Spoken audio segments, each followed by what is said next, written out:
Hey, everybody. It's time for the final chapter presentation. Chapter 25 Social Change, Traditional, Modern, and Postmodern Societies.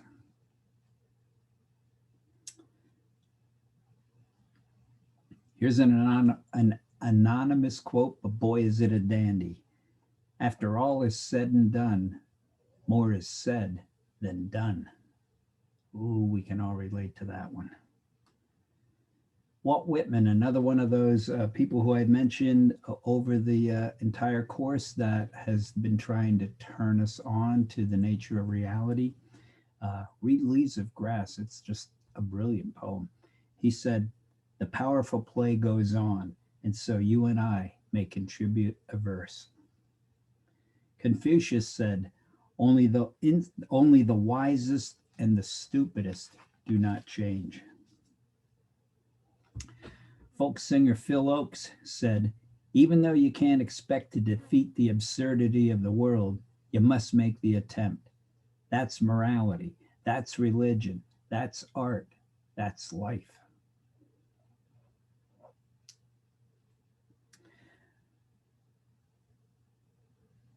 I have a quote from Jonathan Swift, too. Gulliver's Travels. He said, "He was a bold man that first ate an oyster." Now I know you're thinking, what's that going to do? Think about it. Who's the first man to eat a raw oyster? I mean, you look at it, it looks like snot in a rock, but somebody ate it and they went, "Hey, you try it first." Okay. Social change, the transformation of culture and social institutions over time. These changes will be reflected in the life patterns of individuals. To give you an example, in 1900, there were just 8,000 cars in the United States with just 38 auto fatalities. Even back then, people were dying in car accidents, even though the cars can only go about 12 miles an hour. I'm sure I'm exaggerating there. Okay. Peter Berger said, "A case can be made that the central question of sociology, from its inception in the rather fanciful philosophy of Auguste Comte, has been the question of the nature of modernity." Modernity are social patterns resulting from industrialization. And once again, when did the industrialization take place? The Industrial Revolution take place? That's right, 1750 in Europe, around that time. And not too much longer than after that, it was also happening here in the United States. The focus of the Industrial Revolution here, the birth of the Industrial Revolution here, was right here in the Lehigh Valley. And I know you'll remember the beginning of the Industrial Revolution, 1750, also marks what constitutes the beginning of modern times. So for the exam, you need to know on page 666, what are Peter Berger's 4 dimensions of modernization? Number 1, and by the way, on page 671, there's a summary of traditional and modern societies, which should kind of review everything we've covered in the course in terms of the contrast between the two. All right, first, the decline of small traditional communities. And with that decline goes the central role of the family and the strong sense of identity and belonging and purpose that life in small, isolated communities conferred upon us. Hannah Arendt said, "With the loss of tradition, we have lost the thread that safely guarded us through vast realms of the past." Remember, we gave up tradition. Instead, as Max Weber put it, instead we adopted rational thinking. 2, the expansion of personal choice. Our lives seem like an endless series of personal choices and options, a process that Berger called individualization. We shape our lifestyles, which is a distinctly modern term, by the way, within the limits of our resources. I mean, think of the term lifestyle and why it's a modern term. Can you imagine living in a low income country where You're part of that 630 million people in the world who are starving to death. Can you imagine talking about lifestyles? What's your lifestyle? Trying to feed myself 24/7. Well, all this about having to make choices, it sounds wonderful, doesn't it? Because, hey, back in medieval times, if you were a guy and you were born into the family, whatever your dad did, you were going to be apprentice in. And if you were a woman, you were going to be in charge of taking care of the house, reproduction. So now we have choices. Fate doesn't determine our lives. We have choices. Wayne Dyer said you were doomed to make choices. This is life's great paradox. So as we move from fate to choice, we now have all these things available to us in the way of decision making, but the decisions can be overwhelming.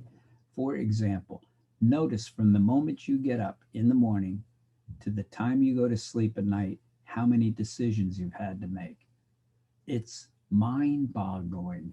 Think about even having a morning routine. Having a morning routine is just a process whereby we take the same decisions that we make every day as part of the routine. We just package it into the routine so we don't have to make those same decisions all the time. I mean, think about it. The first decision is when to get up. So if you ever write it down, just keep tabs of how many decisions you have to make during the course of the day. It's staggering. So we get to the end of the week and it's like, I'm just tired of thinking. I personally am really tired of thinking. And what kind of a job do I have? A job where it demands thinking. More or less, you'll be the judge. Anyway, so I'm like everybody else. I just get sick of thinking. What do you think? So I do what everybody else does too. So it's Friday night, and back in the pre-pandemic days, show up at a bar and what do you have? Where would you like to sit? I don't want to think. I don't want to make decisions. Put me anyway. Put me as close as you can to the drinks. Okay, you're at the bar. I said, finally, I don't have to make any more decisions. What kind of a drink do you want? Another decision. I'll have a margarita. We have a zillion kinds of margaritas. Stop. Just give me one in a 55-gallon drum with a huge straw and a lot of salt around the rim. That'll do. No more questions. No more decisions I have to make. So this is nothing new either, that we're boggled by the decisions. Back in the 1800s, Thoreau, in describing his life at Walden Pond, said, simplify, simplify, simplify. Even he couldn't. He had to say it 3 times.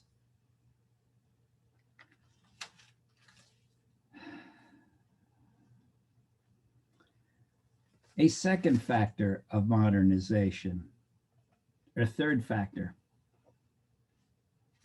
is increasing diversity and patterns of belief and the rise of tolerance as formal education increases.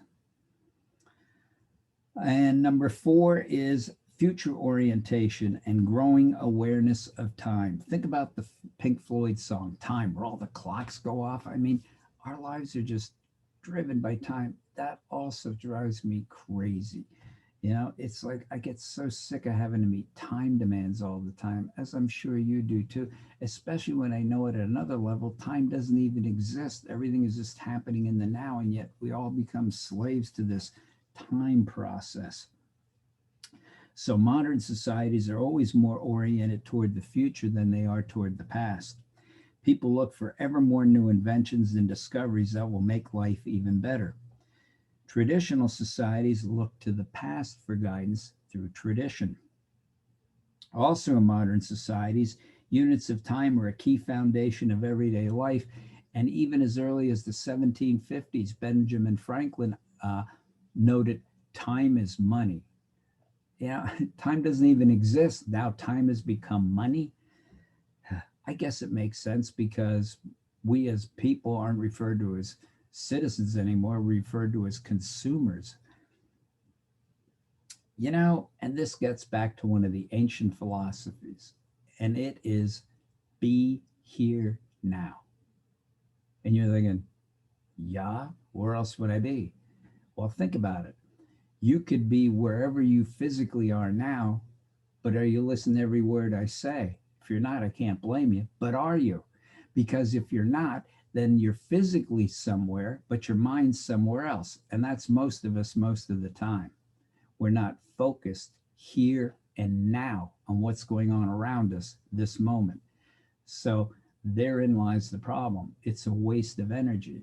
When you're not here now, you are wasting energy because your mind, your body, your spirit is not focused on what is happening now. And what is happening now is the only reality. There is no other reality other than now, right? And so if you don't take advantage of that golden now moment, poof, it's gone and another one now comes in. Well, you have another, you have another opportunity. That's why people say life is, and where is most of our mind focused? It's focused on the future. Yeah. Don't go by me. Observe yourself for a week and see if you can watch how often your mind is in the present, how often it's in the past, and how often it's in the future. You will find, I'm guessing, that at best, maybe 10 to 20% of your time is your mind exclusively focused on the present. Most of the time it's on the future. Sometimes it's on the past. A lot of times it's because we're looking at things we did in the past and we feel, oh my God, what was I thinking of when I did that? Well, you can keep beating yourself up about it as often as you want. But the point is this: the fact that you're beating yourself over that decision or choice you made means you're wiser now. Now, hopefully, when that same choice presents itself to you in the future, you won't do it again. So let it go. You already learned from it, right? And in the future, it's like always the expectation of things will always get better. Things will get better when I'm done with this course. Things will get better when I graduate from college. They'll always get better. But instead of always focusing on the future like that, you're not focusing on here and now. And focusing on here and now and devoting all your energies to it is what takes care of your future for you. Anyway, observe it in yourself. See if you can be here now. That's the essence of meditation. Meditation is simply training yourself to be focused on the present. Yeah? So by that, I mean, it's a meditation if you are sitting at home and listening to music. If you were just focused on the music, if you're sitting there listening to music while you're thinking about something else, it's not a meditation. You're not being here now. Being here now means 100% focus on whatever the task is at hand. Now, if you're doing your homework and you're listening to music in the background, you're not being here now, because listening to that music in the background is diverting your attention. And you can say, well, I multitask. Every study indicates you're diverting your attention. You're not 100% focused here and now. Just try it sometime. It's difficult to do, to be focused all the time in the present moment. But notice how much more you get accomplished when you do, and notice how it makes you feel when you're focused in the present moment. All righty.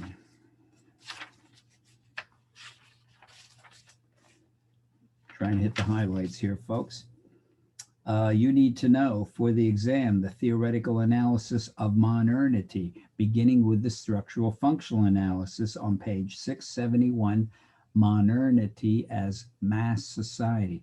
Remember, throughout this course, I've been trying to get you to focus on the fact that structural functionalism is a politically conservative point of view.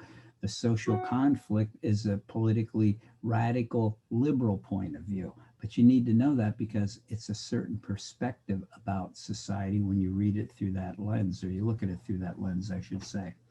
So modernity as mass society, the structural functional analysis. Modernization here is viewed as the emergence of mass society in which industry and bureaucracy have eroded traditional social ties.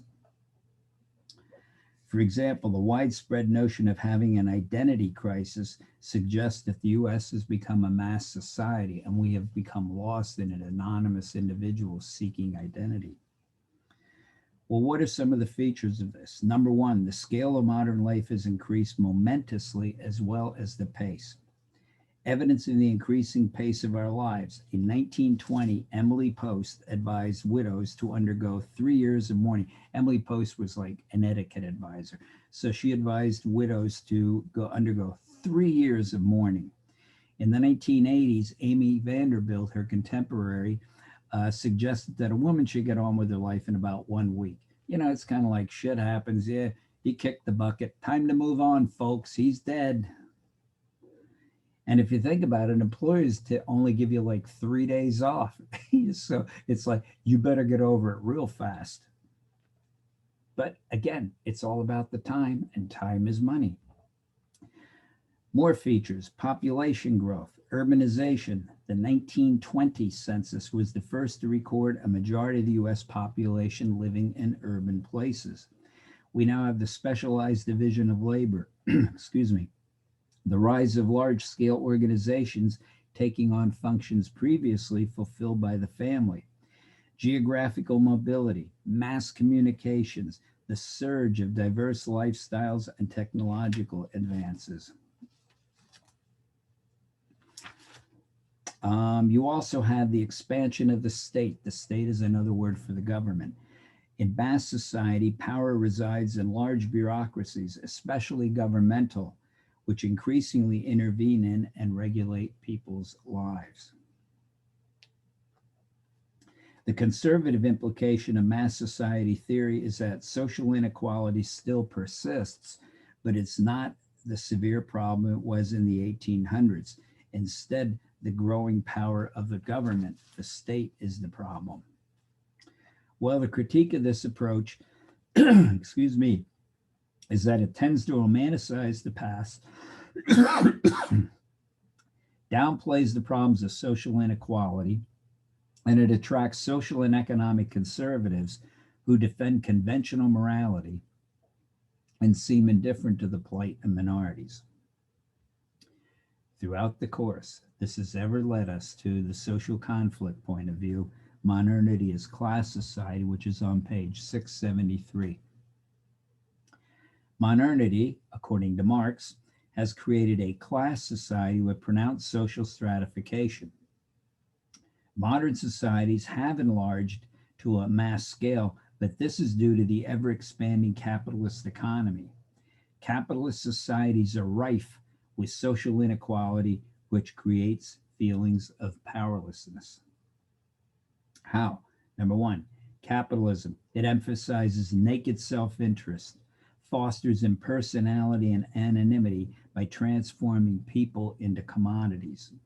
It embraces science to enhance production and to justify the status quo, with people's lives being aided with technological fixes instead of the pursuit of social justice. It promotes the notion that efficiency equals growth equals the centralization of corporate power and wealth to the detriment of the individual who is powerless to stop its consequences. Marx and Engels wrote, "The need for a constantly expanding market for its products chases the bourgeois, the capitalists, over the whole surface of the globe. It must nestle everywhere." Well, that was written in the 1850s, and it certainly describes international or multinational corporations today. 2, social inequality persists as capitalism has replaced the medieval nobles with the capitalist millionaires as the ruling elites, although this has diminished some of the rigid hierarchies of the past. Marx and Engels wrote, "The bourgeois has pitilessly torn asunder the motley feudal ties that bound man to his natural superiors, and has left remaining no other nexus between man and man than naked self-interest and callous cash payment." Where's the love, man? 3, the state, the government, defends and serves the interests of the capitalists and can accomplish minor reforms at best. What little reform has taken place has been the result of political struggles, not the benevolence of the government. In other words, only because political struggles, protests have forced the government's hand has the government done anything to help the people, according to this theory. Well, the critique is this approach is favored by social and economic liberals who desire greater equality and control or even abolition of the capitalist marketplace. It overlooks the level of egalitarianism that has taken place and that discrimination against minorities has been fought with legal sanctions and are viewed as social problems. Now, by that I mean just because a social phenomena is taking place, phenomena, does not mean we're going to call it a social problem. See, we arbitrarily determine that some things are social problems and others aren't, sometimes by our political views as well. Also, most of these problems are common in non-capitalist societies as well, although there is no such thing as a pure capitalist or a pure socialist society. All our economies are a mix of capitalism and socialism. Finally, most US citizens apparently favor unequal rewards as reflective of differences in talents and efforts. You may recall I went over this discussion and I went through the whole logic of, do the jobs in America, are the jobs that pay the most also the jobs that are most valuable to society? We went through the whole list and determined, no, it's not true at all. The jobs that pay the most are CEOs, celebrities, sports stars, none of which are really essential, so to speak. So the jobs that are needed the most by society, like saving lives, don't pay very much at all.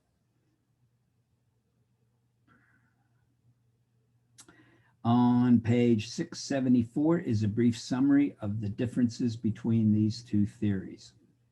For mass society theorists, the essential problem of modernity is anomie, meaning we have no direction, we have no norms, we have no guidelines, following Emile Durkheim's theory. For class society theorists, it's alienation, that we feel separated from the government, separated from each other, separated from the work, following Marx's theory. Page 674, you need to know about modernity and the individual for the exam. Mass society, problems of identity. Identity is, who are you? According to David Reisman in his classic 1950 book, The Lonely Crowd, modernization brings on changes in social character, which are personality patterns common to members of a society. The conditions of mass society make it difficult for many people to establish any coherent identity, sense of self. Alan Wheelis characterized it this way in 1958. He said, identity is a coherent sense of self. It depends upon the awareness that one's endeavors and one's life make sense, that they are meaningful in the context in which life is lived. It depends also upon stable values and upon the conviction that one's actions and values are harmoniously related. It is a sense of wholeness, of integration, of knowing what is right and what is wrong, and of being able to choose. Now, that sense of wholeness takes a while to develop because, first of all, you got to figure out who you are as opposed to how society has defined you. And as I've been saying throughout this course, being yourself is the battle of your life because, as E.E. Cummings pointed out, everything around, it's the battle of your life that you'll be fighting 24/7 because everything around you is trying to make you just like everybody else. So being whole means that, and having everything related means that everything you do with your life is consistent with your core values. So how you eat, where you work, the people you hang out with, how you conduct yourself, how you vote, it's all harmoniously interrelated, that you don't have, well, one part of your life is hypocritical with the other. Now, having said that, even those who have achieved some sense of wholeness in their lives, there are still moments of hypocrisy and inconsistency, yeah. But for the most part, the idea is to figure out who you are, what are your values, and then build your whole life around that. Reisman argues that pre-industrial traditional societies are characterized by tradition directedness, rigid personalities based on conformity to time-honored ways of living. Modern societies, though, reflect other direction, a receptiveness to the latest trends and fashions, often expressed in the practice of imitating others. Well, think about it. Think how much we are driven by, what has gone viral, what's the latest fashion, what is everybody talking about, and so we all jump on the bandwagon too, and so all of which is, preventing us from thinking for ourselves. So we just decide we're going to follow the herd. Following Wheeler's statement, we might say that conformity in traditional societies reflects unchanging morality. Again, because in traditional societies, the morals were all directed by pretty much of a singular belief in religion, meaning all the people in those traditional societies all subscribed to the same religious philosophies, which dictated their rules for what is right and what is wrong, their morality. What we call morality in modern societies is more of a matter of conformity to changing public opinion. For example, how many times have we seen people allegedly commit a crime or do something wrong, and the public immediately becomes the jury, the court, the executioner, and whatever this person did wasn't even determined by a court yet, but we're going to take care of that. We'll judge what happens to this person. David Reisman used the term social character to mean mode of conformity. Tradition directed is conformity based on categorical memberships, like that if you were born with a iron maker, you were going to be an iron maker if you're a male. Inner direction, not discussed in this text, is conformity to inwardly held values in the absence of strong tradition. Other direction is conformity to one's contemporaries. Will Rogers' famous line is, "I never met a man I didn't like." He was another comedian, which is speaking of the typical other directed America. Okay, so what he's getting at, Reisman, is, if you want to find out the truth about yourself, you have to go within. You have to quiet the buzz, Or as the mystics say, if you don't go within, you're going to go without. The answers don't lie out here for you. The answers lie within. So you have to look inside, quiet yourself, use meditation or whatever it is that calms you down enough to listen to your inner voice. I don't mean somebody screaming at you going, "Hey, dumbass, get your shit together." No. It's not like that. Trust your inner feelings. They're directing you. Your gut feelings, they're directing you. You have to trust it. Look in, trust that process, but reach in to find out what those feelings are.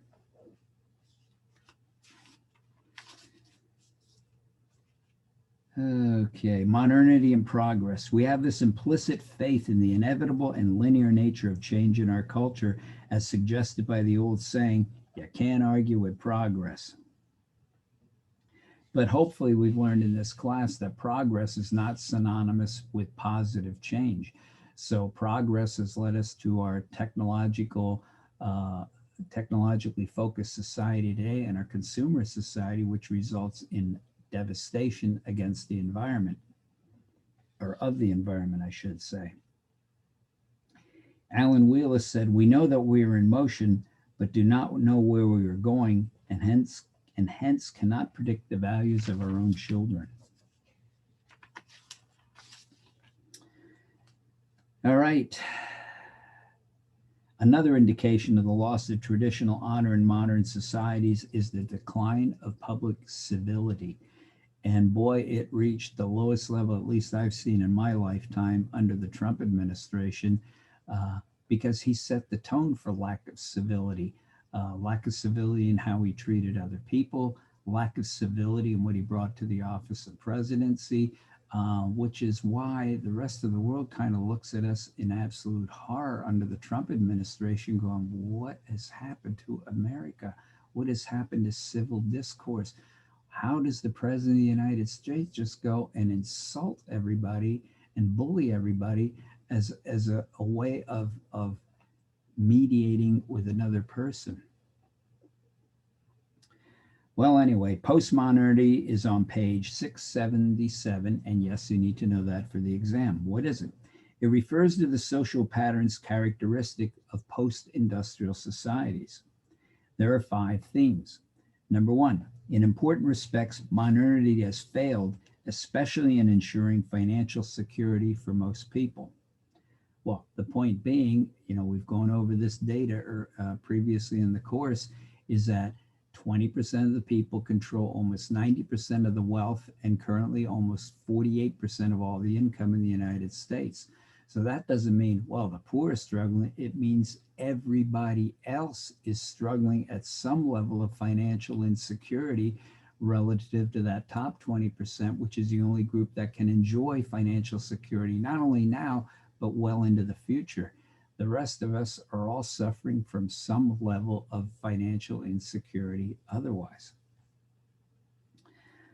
2, the optimism regarding progress as improvement in our lives has given way to a more pessimistic attitude.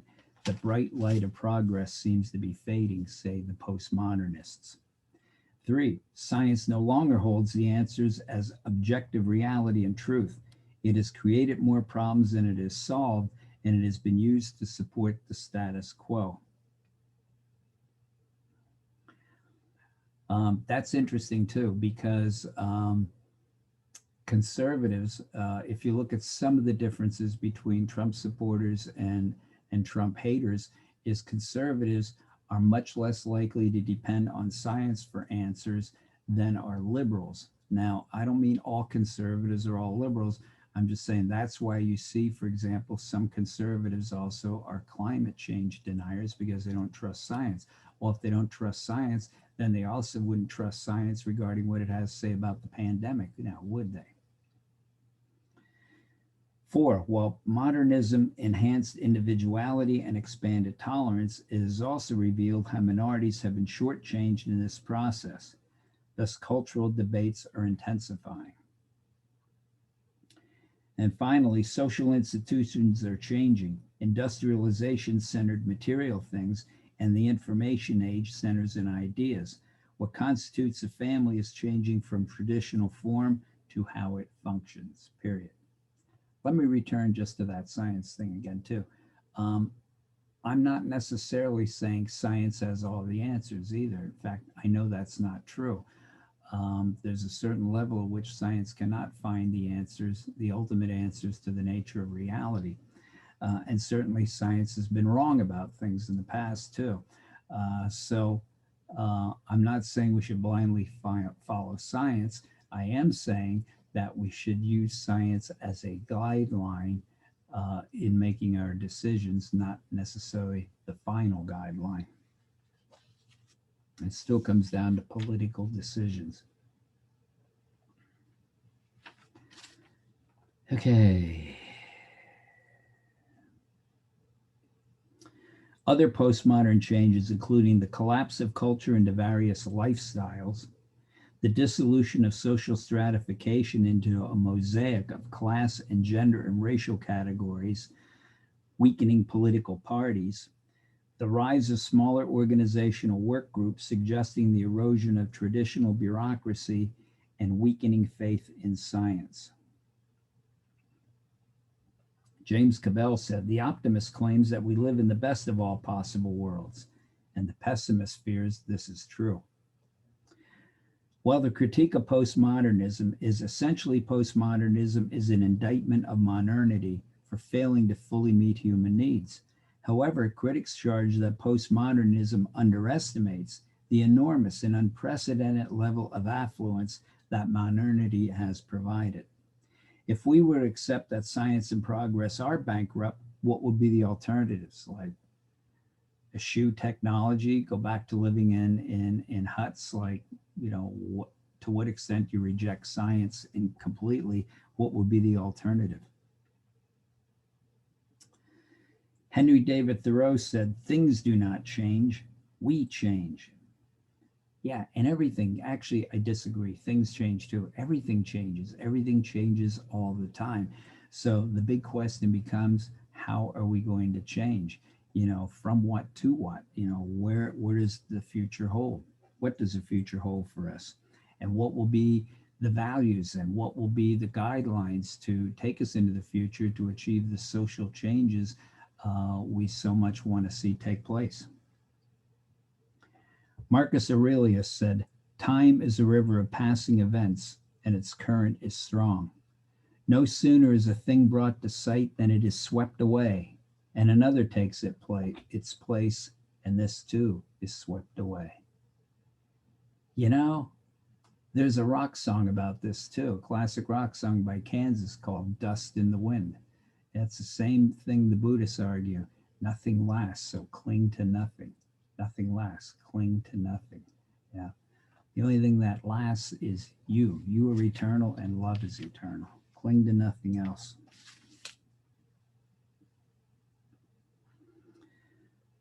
Robert Bellah wrote a book called Habits of the Heart, Individualism, Commitment in American Life. And he argues that Americans have lost their commitment to others, that we need community in our lives to be whole as human beings. In other words, we so have sold out to individualism, we lost our commitment to other people. Perhaps this has been evident in the pandemic, where some people just refuse to wear masks, saying, well, that's my individual right to do so. That is your individual right to do so, but in so doing, you're potentially harming other people, but it reflects our lack of commitment to each other. President-elect Biden has talked about unity, and can we achieve unity? We'll see. Maybe we're so divided that people are just not willing to try to take that brave step to actually listening to each other and embracing each other and say, sure, we got differences, but hey, the one thing we all have in common in this country is we're all Americans. So can we build on that and try to work together despite our differences? Time will tell.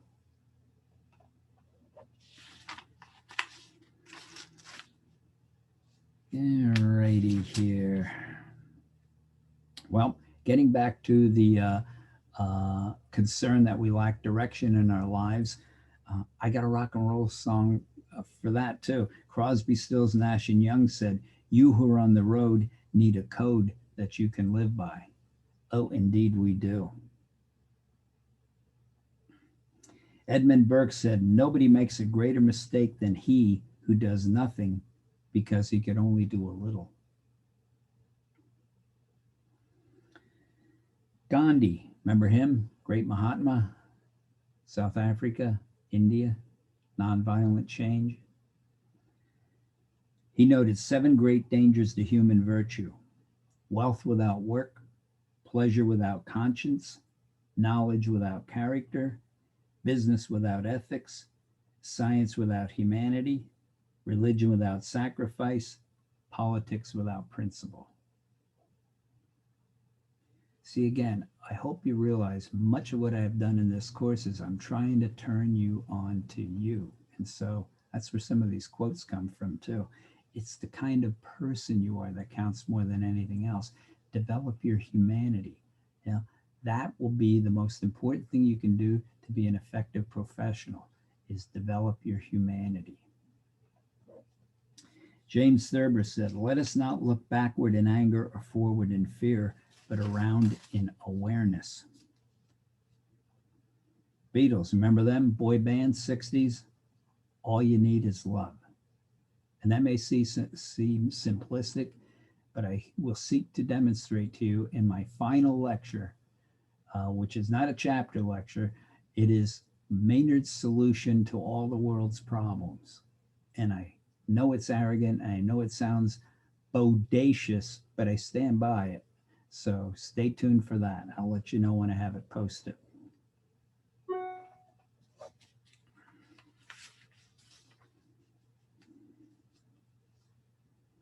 Robert Frost said, "Somewhere ages and ages hence, 2 roads diverged in a wood, and I took the one less traveled by, and that has made all the difference."